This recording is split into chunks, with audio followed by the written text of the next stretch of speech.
What's going on YouTube? It is Texans Takeover back with another video. I realized in my last couple I kept saying Repulse, but it's Texans Takeover. That was my old YouTube name. I've changed it now. And we're doing another 7-round Texans mock draft. Y'all seem to love the last one. Heard a lot of opinions. I know someone didn't like the Emmanuel Warren pick. I know someone thought we should invest in the offensive line. I know some people weren't fans of the CJ Allen pick. So this is going to be a little different than the last draft. Obviously, new players are going to come in this one, as well as maybe moving around the board, maybe trading up from 22, maybe trading down from 22. We'll see how the draft starts off. Um, Ruben Bain, Mendoza. So Giants don't trade down. Dante Moore goes 6. Jeremiah Love goes very early.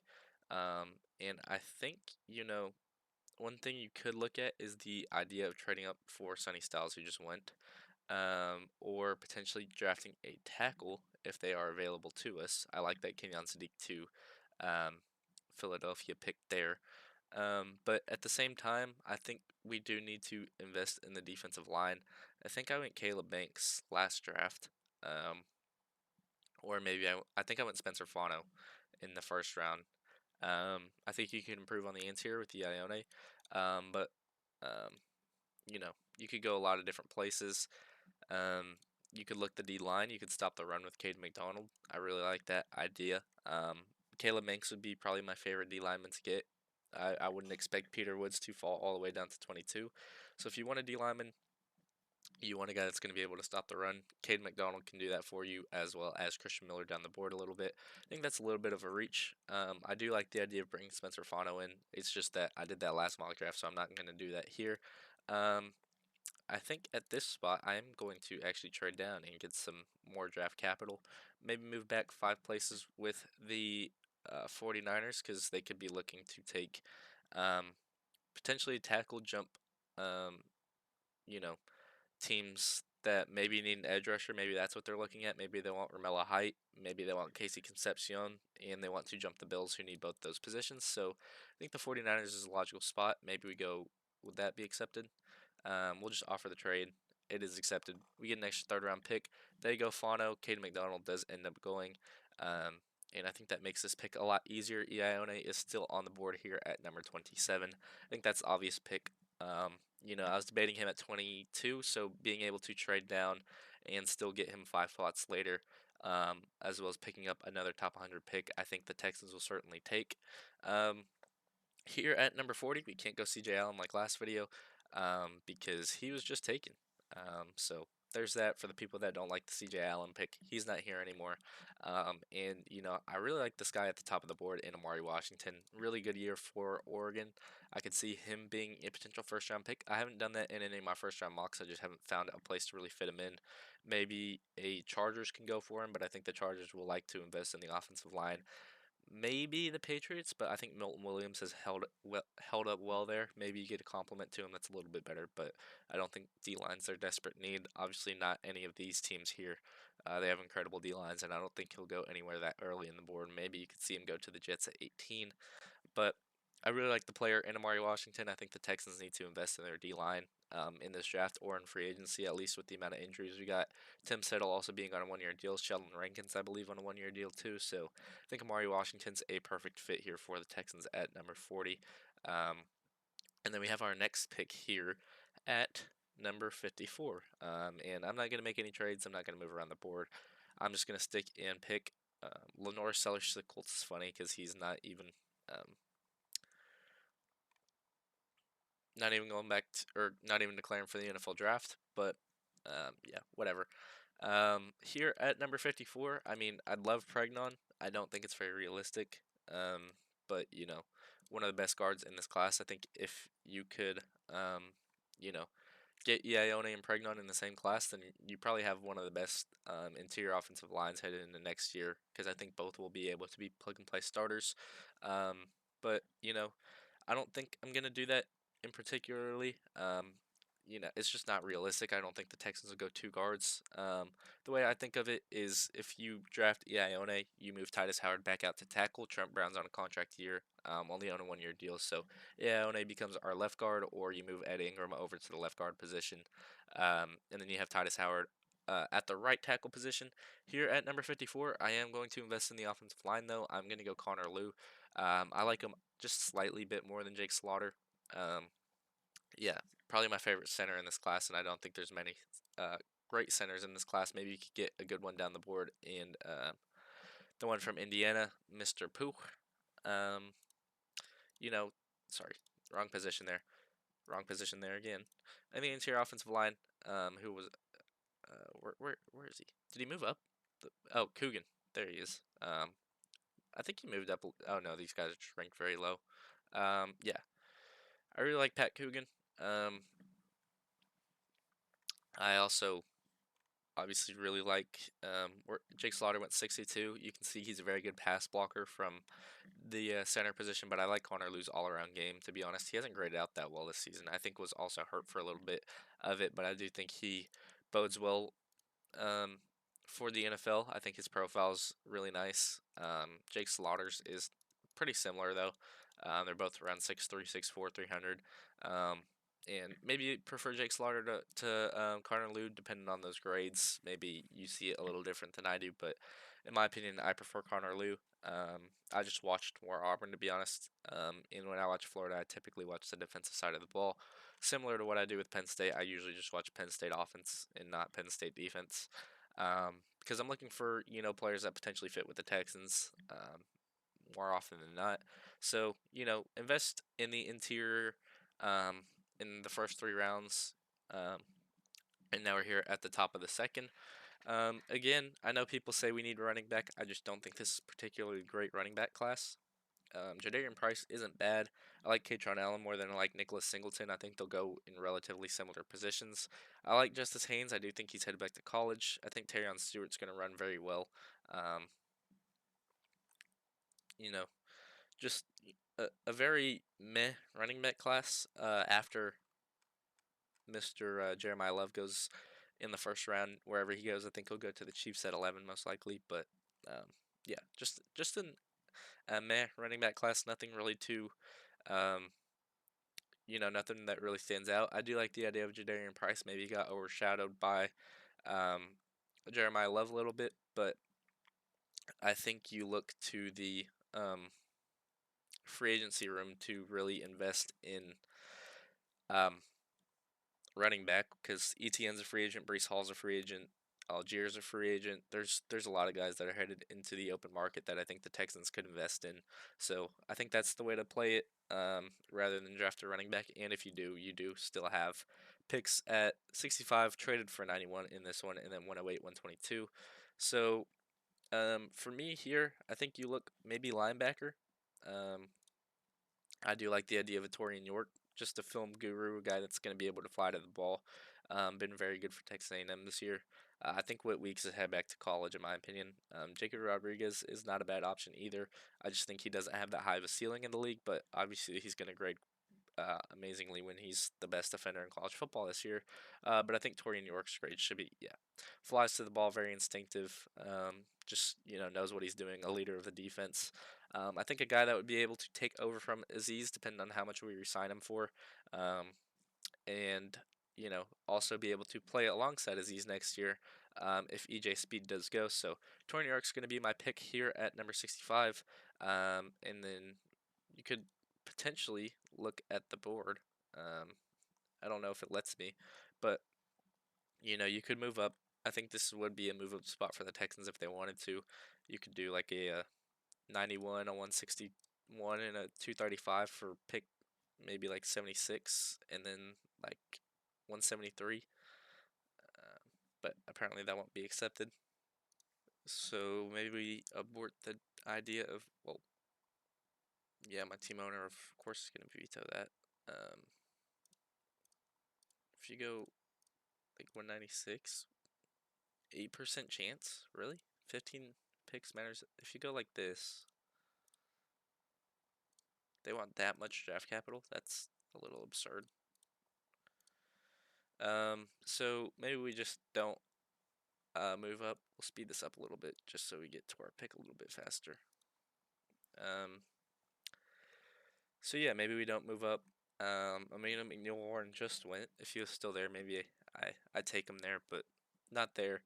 Other than that, some good options there. Dennis Sutton's a very good athlete on the defensive side of the ball.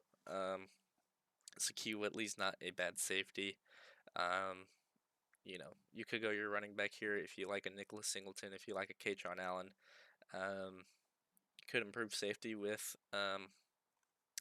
Keon Sabb, who I really like from Alabama, transferred from Michigan. I think Bear Alexander's had a great year for Oregon. They just had a great year altogether on film. Um, you look to the tackles. I think Xavier Chaplin and maybe Trevor Goodsby are the only two that really profile at tackle in the league. Um, the interior offensive line has Chase Santos, who I think's been quite good. Charles Jag, you saw, has very good measurables, just hasn't played this year. Uh, could have been a fringe first round pick headed into this year, but has obviously been hurt. You look to the running backs. You might want to invest in one here. I think you can wait till your next pick at 108 to really look after one.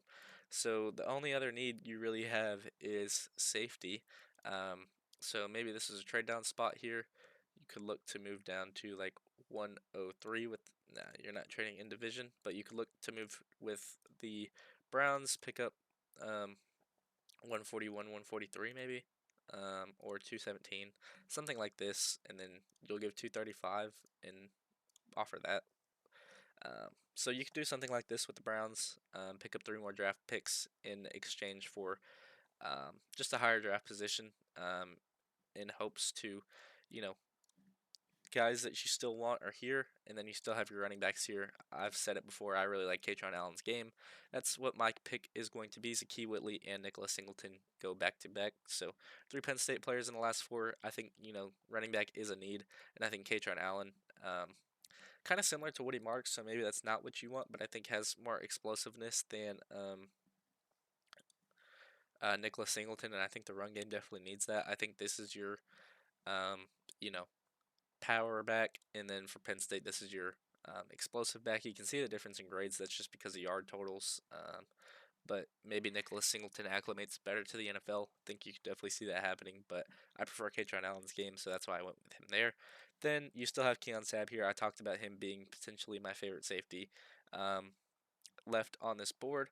Um, but I also really like Michael Taft's game. He's been great for UT the last couple of years. And maybe you keep him in state if you want to. You can see Keon Sabb's grades. This is his last year at Michigan here, had a down year at Alabama. His first year seems like he acclimated over there this year, and has been a lot better. Um, and you can see he's normally a deep safety this year.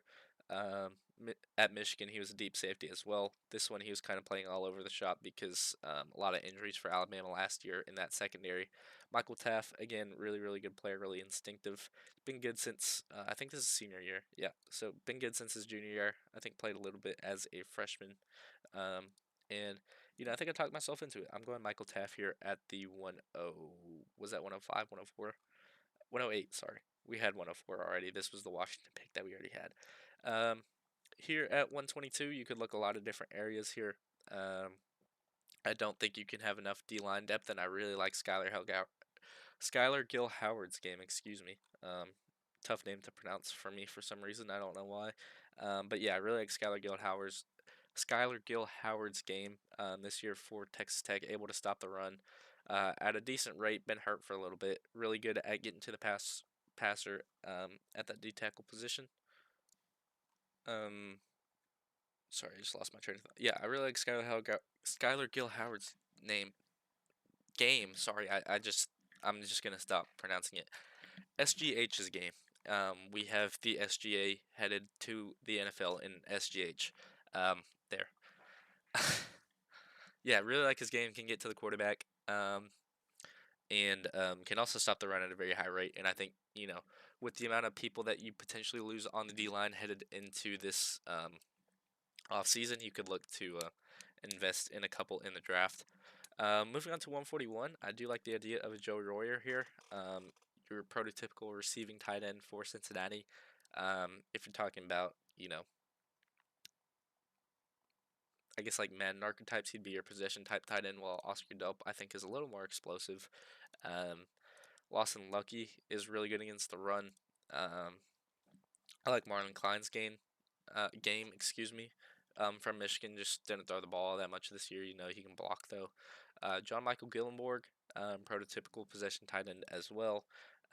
If you really want to look at someone, but I think we have three already with Stover, Schultz, and maybe potentially Luke Lakey coming into the team next year. So, you know, maybe tight end isn't as much of a need as it seems. Other than that, you could look to potentially getting an edge. Um, if you know you just want guys on the rotation, which I think you could really argue for. You know, I like Kenyatta Jackson's game. Got to the quarterback quite a lot this year, and I think that will um, follow with him to the NFL. Clev Lubin, excuse me, has been very good for Louisville for the past 2 years as well. Um, redshirt junior. I thought he was a redshirt sophomore. So you know you could take a chance on one of these guys. I think you know Cleve Lubin's going to be your true pass rusher on pass rush downs. I think Kenyatta Jackson might be able to play those three down edge positions if you really want him to, because we know how much the Texans rotate at that edge position. So that's going to be my pick there, Kenyatta Jackson. Um, so yeah, there's that. Moving on to pick 143. Um, you know, a lot of picks in this draft because of all the trade downs. So there's that. Um, don't really know where to go here. You don't really have any glaring needs. Maybe you go quarterback here with Davis Mills potentially moving on, and you need a guy that can be your backup. I don't know. But I think you could get some impactful guys in round five, some names that you know from college. Um, and, you know, I do like Bryce Lane's game, but I don't know how much we need a wide receiver. We are losing Christian Kirk, but um,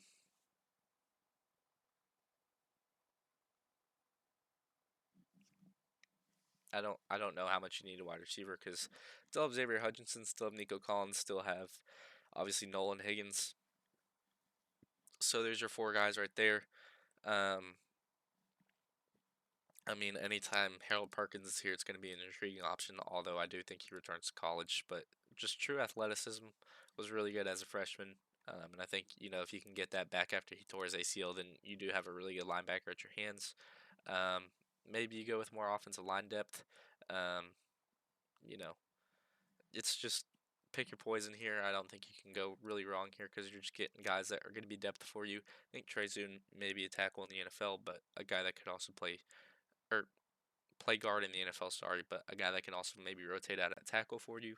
Um, so if you want to do what you have with what you have with Blake Fisher, I think Trey Zoon could be that pick for you at 143. So there's that. We're just gonna turbo this to our next pick. Um, Cleve Lubin is still here. I think that's probably just the obvious thing. Two edges in this draft. We just have a lot of draft picks, and you know that really helps the edge rotation that I think is going to lose a lot of depth in this draft. That was our last pick in the draft. We'll see what it grades us. Um, they wanted us to draft Jonah Coleman over Connor Liu. They gave us a B. We can zoom this out a little bit so you can see every single pick because I know there's a lot of them. They like the Ione pick, Omari Washington pick. Don't really mind the Caleb Blue pick. Don't like the Torian York pick. Don't like the Michael Taft pick or the Trey Zoon pick. So um, you know, I think these all would be decent players that would fit well in this team. I don't think we'll have this many draft picks in the draft. I was just experimenting with the idea of Nick Caserio moving down, but we know he just likes to move across the board, not really move down or move up. But yeah, let me know what y'all think down in the comment section below. If you did enjoy this video, please be sure to like and subscribe. And as always, it's Texans Takeover, and I'm out. Peace.